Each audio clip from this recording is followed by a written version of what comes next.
बीड जिल्ह्यातील घटना गंभीर आहे आणि आम्ही गंभीरपणे त्याची दखल घेतली आहे.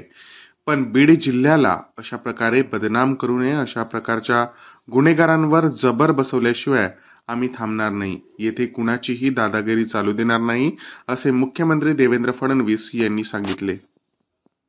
असे घटना जेव्हा घडतात त्यावेळी अशा प्रकारच्या चर्चा होतात, पॅरलल्स ड्रॉ होतात आणि याचा अर्थ बीड जिल्ह्याला इतकंही बदनाम आपण करू नये. मात्र हे खरं आहे की गेल्या काही दिवसात तिथे घडलेल्या घटना या गंभीरच आहेत आणि आम्ही त्या गंभीरतेने घेतलेल्या आहेत आणि अशा प्रकारच्या गुन्हेगारांवर जरब ही बसवल्याशिवाय आम्ही थांबणार नाही. मी कालही सांगितलं, आजही सांगतो, बीड जिल्ह्यामुळे मध्ये कोणाची दादागिरी चालू देणार नाही.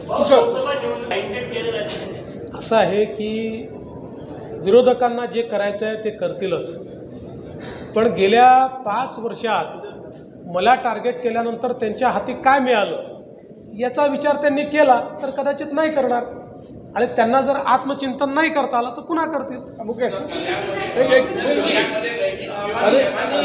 माननीय देवेंद्रजी